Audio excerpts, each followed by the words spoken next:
Hello, welcome to my channel box of glorious. আমি নদী চলে আসলাম আর একটি ছোট্ট ভিডিও ব্লগ নিয়ে।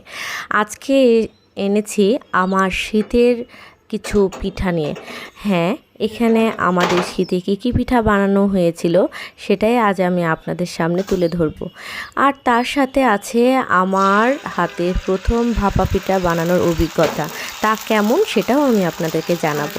এখানে আপনি দেখতে পাচ্ছেন পাটিসাপটা পিঠা বানানো হচ্ছে। পাটিসাপটা পিঠাটা আমার বড় যা বড় ভাবি তিনি নিজের হাতেই আটাটা গুলিয়ে থাকেন এবং খিসাটা তিনি নিজের হাতে করে থাকেন। তো ওখানে আমি ভাবির কাছে শিখছিলাম কিভাবে পাটিসাপটা পিঠাটা বানাতে হয় এবং আলহামদুলিল্লাহ সাকসেসফুলি আমি এবার পাটিসাপটা কিছু বানাতে পেরেছি এবং সবাই অনেক খুশি ছিল আমার বানানো দেখে এবং আমি বানানো শেখার আগ্রহ পোষণ করেছি, এই জন্য সবাই অনেক খুশি ছিল। আলহামদুলিল্লাহ আমি সাকসেস ছিলাম। তো এখানে আমি পাটিসাপটা পিঠা বানাচ্ছি আমি আর আমার যা, আর পরবর্তীতে পিঠা বানানো হবে দুধ কলই। যে পিঠাটা আপনারা সাধারণত এক এক দেশে এক এক রকম ভাষায় বলে, কোনো জায়গায় দুধ পুলি বলে, কোনো জায়গায় দুধ কলই বলে। আমরা ঢাকার ভাষায় দুধ কলই বলি, যেহেতু আমার শ্বশুর বাসা ঢাকা, তো তাদের ভাষায় এটাকে দুধ কলই বলে। এখানে দুধ কলই বানাতে যা যা লাগছে, এখানে লাগছে আপনার চালের আটা খুমির করে নেয়, মানে আটাটা ডো করে নেয় খুব ভালোভাবে নরম করে। তারপর ওই আটাটাকে ভালো করে সেনে আপনি হাতেই ওটার খোল বানিয়ে থাকবেন এবং ওই খোলের মধ্যে আপনার দেওয়া থাকবে কাঁচা নারিকেলের গুঁড়ি এবং আপনার খেজুরের গুড়ের গুঁড়ি এবং সেটা মিক্সচার করে এর ভিতরে দিয়ে তারপর এটা দুধ দিয়ে জাল দেওয়া হয়। এটাই হচ্ছে দুধ কলই পিঠা। আর এই পিঠা বানাতে আমাদের বাসার সবাই একসাথে আমরা থাকি। আমার বড় ননদ, তারপর আমার যা, আমার শাশুড়ি মা, আমার শ্বশুর, বাসার ছোট ছোট পিচ্চি বাচ্চারাও খুব এনজয় করে এই সময়টা এবং তারা একসাথেই এই পিঠা বানানো হয়। তারপর সব শেষে যখন পিঠা বানানো হয়, এখানে সব আমার বড় ননদের হাতের বানানো পিঠা, সব এক সাইজের এবং খুব সুন্দর বলতে পারেন।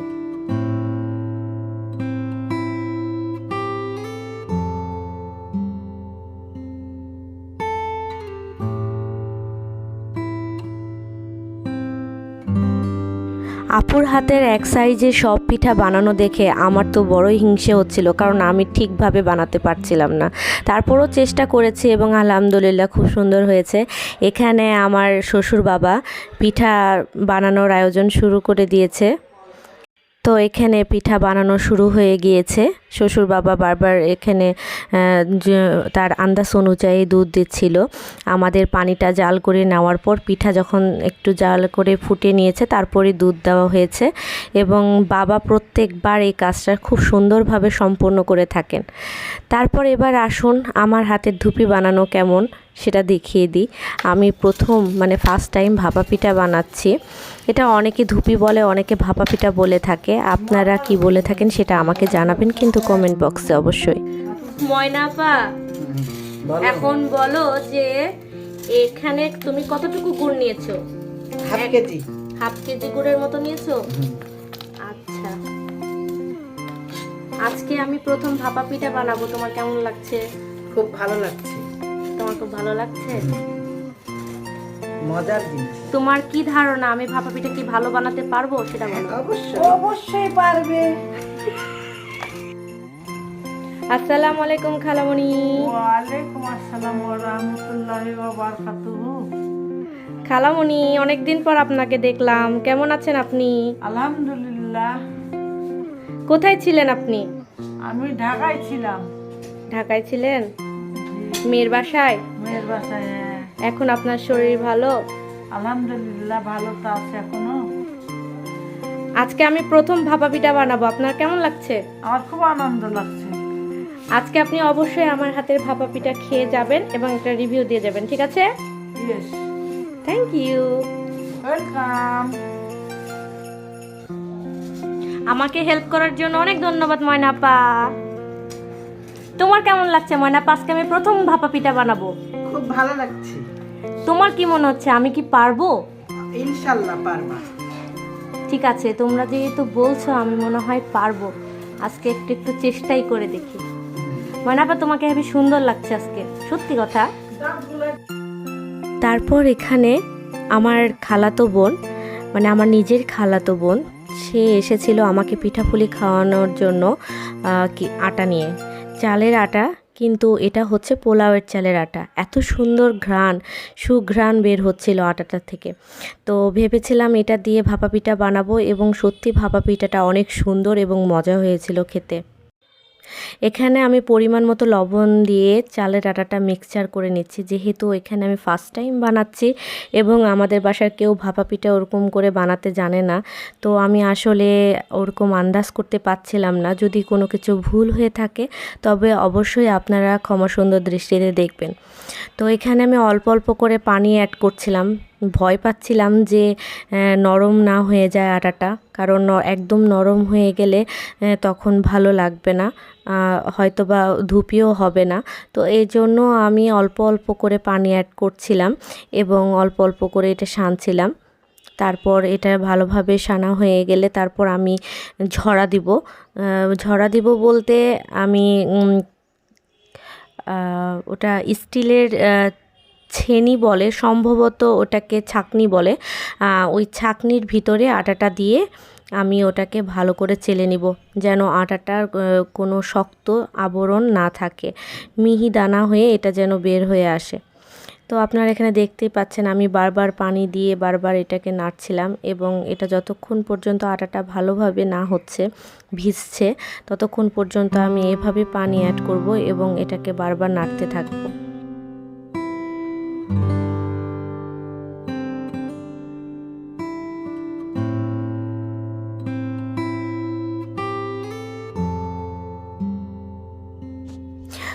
আপনারা এখানে দেখতেই পাচ্ছেন যে আটাটা বেশ ভিজে গেছে, এবং এটা আমি যখন মুষ্টিবদ্ধ করছি তখন ওটা নাড়ুর মতো দলা পেকে যাচ্ছে, তার মানে বুঝতে হবে আটাটা হয়ে গিয়েছে।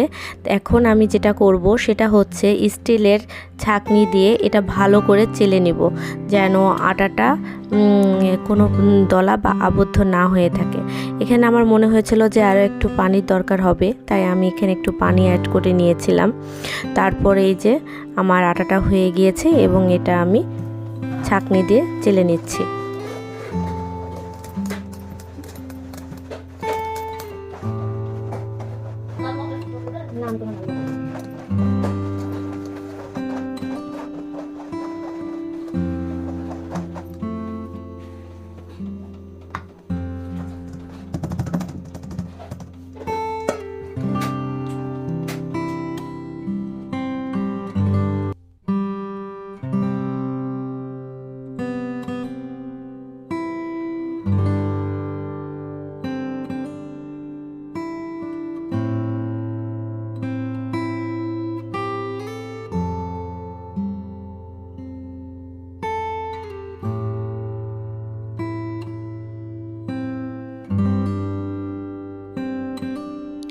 তারপর এখানে দেখতেই পাচ্ছেন আমার আটার চালা শেষ হয়ে গিয়েছে।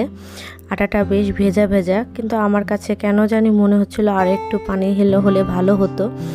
তো যাই হোক, আমার আটা চালা শেষ হয়ে গিয়েছে। আমি ফার্স্ট ট্রাই করে দেখি যে আসলে আদৌ হচ্ছে কি না। তো এখানে আমি লাস্ট ফিনিশ যতটুকু ছিল ওইটুকু আমি ভালো করে চেলে নিচ্ছি। আপনারা যারা প্রথম আমার মতো ধুপি বানাতে যাবেন অবশ্যই খেয়াল করবেন যে আটাটা যেন একেবারে ঝরঝরা না হয়ে যায়। একবারে ঝরঝরা হয়ে গেলে পরবর্তীতে পানি দিয়ে আবার অ্যাড করে ভালো করে ওটাকে ভিজিয়ে নিয়ে তারপর আবার আপনাকে ছাঁকনি দিয়ে চেলে নিতে হবে, নইলে এই আটা ভালো মতো করে আপনার ধুপিটা হবে না। তারপর এখানে আমি একটা প্লেটে কিছু খেজুরের গুড় নিয়ে নিচ্ছি। খেজুরের গুড় আমি ভালো করে কুচি করে কেটে ওটাকে গুঁড়ি করে নিয়েছি, যেন আমার ধুপি বানানোর সময় ঝামেলা না হয়। তো এখানে আমি আমার হাফ কেজির মতো ধুপির আটা নিয়েছি এবং হাফ কেজির মতো এখানে আমি খেজুরের গুড় নিয়েছি। তারপর আমি এখানে অ্যাড করব নারকেলের গুঁড়ি। ভাপা পিঠা বানাবো আর নারকেল ঝুরি করে নিব না, তা কি হয়?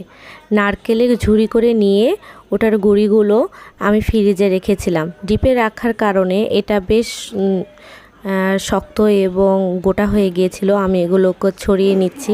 আপনারা অবশ্যই বানানোর 1 থেকে 2 ঘন্টা আগে নারকেলের গুড়টি বের করে রাখবেন। এখানে আমি ছোট পাতিলে, যেটাতে আমি ভাপা পিঠা বানাবো, আমি এরকম একটা পাতিল কিনে নিয়েছি। আপনারা চাইলে ভালো করে আটা দিয়ে চারপাশে মুখ বন্ধ করে মাটির হাঁড়িতেও বানাতে পারেন। আমি এখানে সিলভারের একটা ধুপি বানানোর বাটি নিয়েছি। আপনারা চাইলে মাটির বানানো যে বাটিগুলো পাওয়া যায় ওগুলো দিয়ে ধুপি বানাতে পারেন। এই যে আমি ফার্স্ট ধুপি তুললাম। আলহামদুলিল্লাহ, প্রথম ধুপিটা সত্যি অনেক সুন্দর হয়েছে। আমার জীবনে প্রথম আমি এই ধুপিটা বানালাম। আমি সত্যি খুব এক্সাইটেড ছিলাম। আমার হাতে বানানো ধুপি আর প্রথম বানানো ধুপি, সত্যি সবাই অনেক খুশি ছিল। আমি পিঠা বানানো শিখছি এবং বানাচ্ছি, তো বাসার সবাই অনেক খুশি। বিশেষ করে আমার শ্বশুর শাশুড়ি মা দুজনে অনেক খুশি হয়েছিল।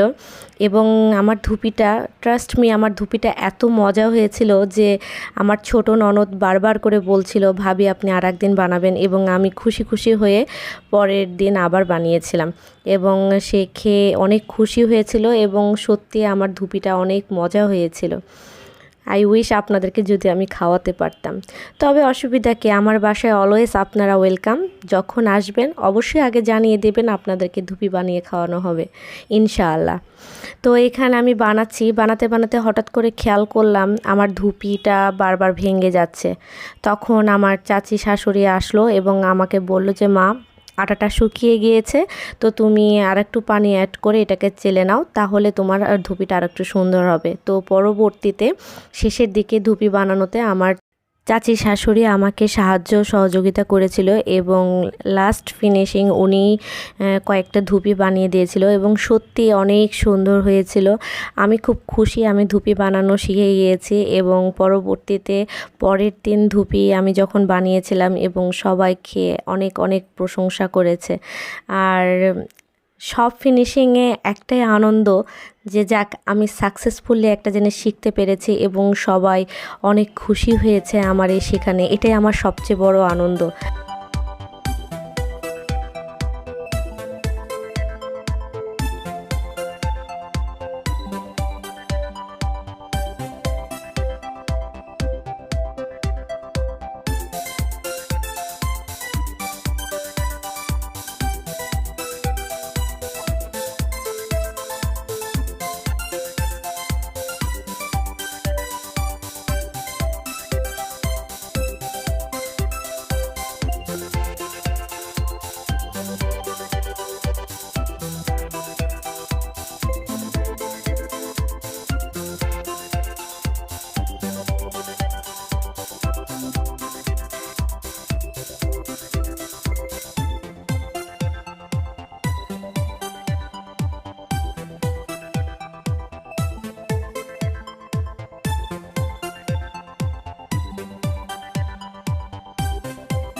লাস্টের দিকে সহযোগিতা করার জন্য শাহানা কাকিকে অসংখ্য ধন্যবাদ, আর আমাকে শিখিয়ে দেওয়ার জন্য অসংখ্য ধন্যবাদ। ছোট ছোট ভুল থেকে মানুষ নতুন নতুন কিছু শিখতে পায়, আর আমি নতুন অভিজ্ঞতা অর্জন করেছি এই শীতে অনেক রকম পিঠা বানিয়ে। আপনারা এই শীতে কী কী পিঠা বানিয়েছেন আমাকে কমেন্টে জানাবেন। কিন্তু আশা করছি আমার এই ভিডিওটি আপনাদের ভালো লেগেছে। এতক্ষণ ভিডিওটি দেখার জন্য অসংখ্য ধন্যবাদ, সাথে থাকার জন্য অসংখ্য ধন্যবাদ। অনেক অনেক ভালোবাসা। আসসালামু আলাইকুম।